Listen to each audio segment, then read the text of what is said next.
Mga president sa 2028. Pagwapang VP, uy. So, ngayon, kasi sa yung ano. Pagwapang ka siya. Ilang ngayon, kasi Diyos. Mga pahayag ni VP Sara Duterte, pakinggan po natin at magbigay po tayo ng komento sa kanyang mga sasabihin. Were you able to watch or perhaps read a transcript of the State of the Nation's address ni BBM? Hindi ako nanood ng SONA like last year. And wala akong planong basahin ang nilalaman ng SONA o kahit man lang summary. Dahil I truly believe it is a waste of time of the Filipino people. Last year SONA po ni PBBM, nabanggit po niya yung mahiya naman tayo. And then according to him, he's the one na na-expose about sa corruption, especially po sa flood control scheme.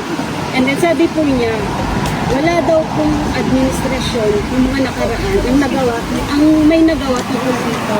Siya lang daw po ang may mga napakulong and then may na-frozen na asset. Wala naman siya napakulong sa flood control scandal eh. At saka yung sinabi niya na mahiya naman kayo, it was a PR stunt na sinali nila yung linya na yon sa speech niya na nag-backfire. Dahil ang katotohanan naman kasi talaga, ghost projects yung flood control kung hindi man substandard, unfinished or substandard projects. No?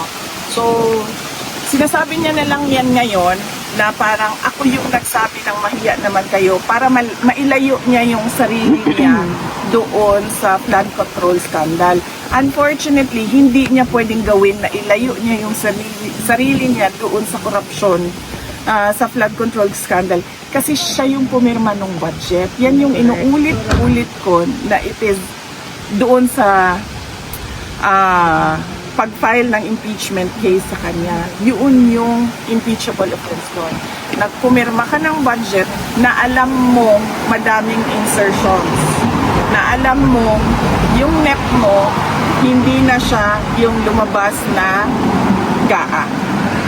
At kahit pa man na nakikita mo na merong anomalya doon, pinirmahan mo pa rin yung budget. Kaya hindi niya pwedeng ilayo yung sarili niya just by saying na ako yung presidente na nagsabi na mahiya naman kayo at ako yung presidente na nagpakulong dahil wala namang nakulong eh na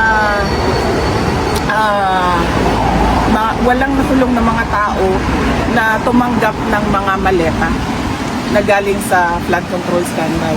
And ma'am, kanina sa SONA po niya, nabanggit po niya na malapit na daw, or kakasuhan na daw po si Romualdez at may mga congressman na po na parang magsiserve na po na sila ng warrant po sa mga congressman na involved po sa flood control scandal. Di ba yan din yung sinabi niya last year, bago mag-December may makukulong na. So meron bang nakulong bago mag-Christmas? Wala. So wag niyo na i-expect na makulong yung dating speaker o mga members ng House of Representatives. Huwag niyong balik na lang tayo sa 20 pesos ang bigas. Yes. Diba? O hindi, balik tayo sa akin. Sa akin na lang. Dalawa lang ang hiningi ko eh. Nung pumayag ako na tumakbo, katandem niya bilang kanyang vice president. Yung isa doon, buwan pa lang, hindi na niya sinunod. Wala pang 1 year. Isa lang yon. Related lang yon sa pakiusap ko sa kanya sa kailangan kong gawin gabi-gabi para sa aking mga anak kasi bata kayong mga anak ko. Wala siyang, hindi niya tinupad. Sige, sabihin na natin, no, personal yan eh. Pwede naman hindi to pa rin yan, no? Okay, fine. Doon tayo sa 20 ang bigas. Tinupad ba? Hindi. May makukulong before Christmas. Tinupad ba? Wala. So bakit pa kayo naniniwala at nanonood ng Correct. VP, marami po ang nagtatanong, how do you maintain the radiant glow na talagang shining, shimmering, splendid ka talaga? From sauna to beauty and wellness. Akit puti. Kasi ma'am, ang dami nagtatanong ma'am, how do you keep such a radiant glow knowing na kabilat kanan yung atake sa iyo ma'am, may it be personal o political? Hindi ko lang alam ha, sandali lang. Gusto ko lang matanong kung hindi ba ganito ang glow ko noon, 2022? Ganito. Actually, mas ma'am, mas grabe. Yes. Wala naman kasing difference sa akin simula nung 2022 hanggang ngayon. Siguro nadagdagan lang yung skincare kasi nga. Kasi ito mo. Kasi nagkakaedad, di ba? Pag mahirap na pag 38 ka lang, tapos namumukha kang 68. kaya siya kapag Mag-guilty, mapuntaan namin. pag Ma'am, wala akong pinapatamaan. Kasi meron tayong kilala na 68 pa lang pero mukha ng bangkay. Kailan yan? Kailan yan?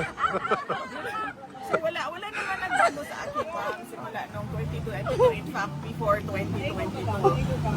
Pareho lang yun.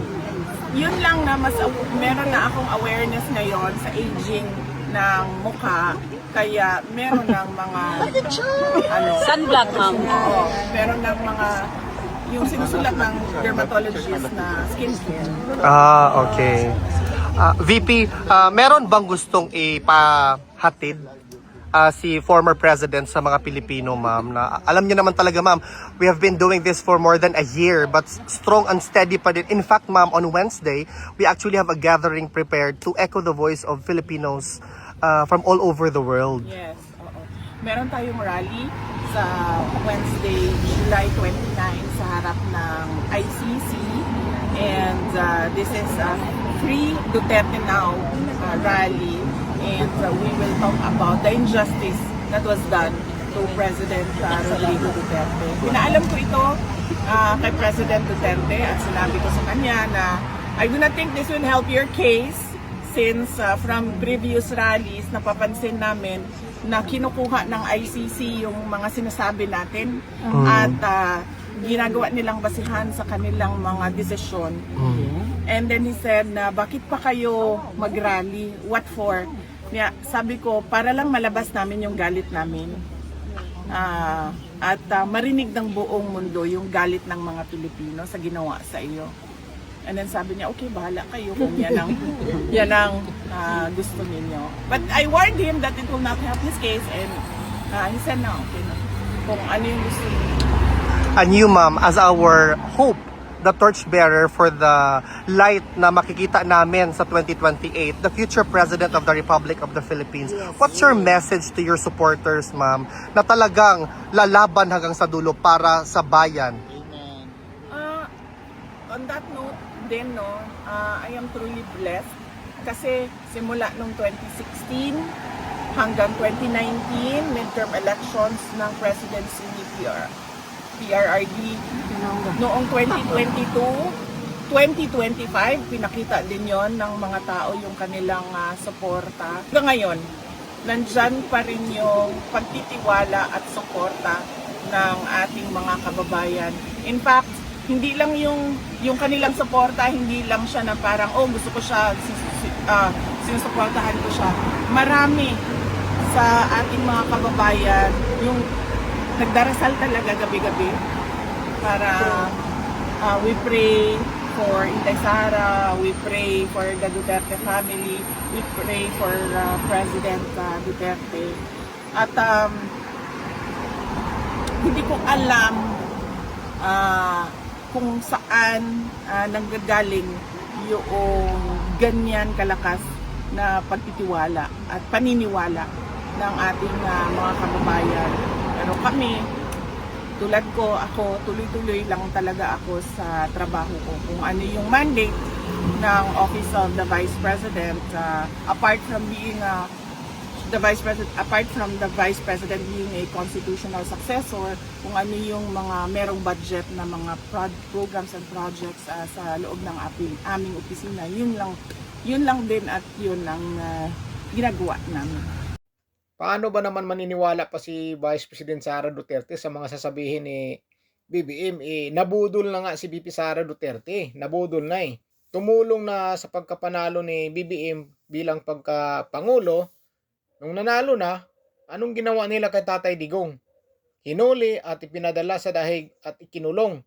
Tapos si Vice President Sara Duterte naman ginigipit at pina-impeach, di ba? Pina-impeach. Kaya paano pa siya maniniwala diyan na siya na nga nakatulong para manalo si BBM sa pagkapangulo, sila pa ngayon ang ginigipit. Sila pa ngayon ang sinisiraan, di ba? Ganon kalupit talaga ang buhay ni VP Sara Duterte. Nakatulong na sa pagkapangulo, siya pa ngayon ang ginigipit o pamilya pa niya ngayon ang ginigipit. Maniniwala pa ba siya sa mga sasabihin? Siyempre hindi na, di ba? Ang daming pangako na nakaraan na sinasabi, hindi naman natutupad. Kaya tingnan nyo, bantayan yung maigi. Di ba ang sabi ni President Bongbong Marcos na patong-patong na kaso daw ang ipupukol kay Martin Romualdez?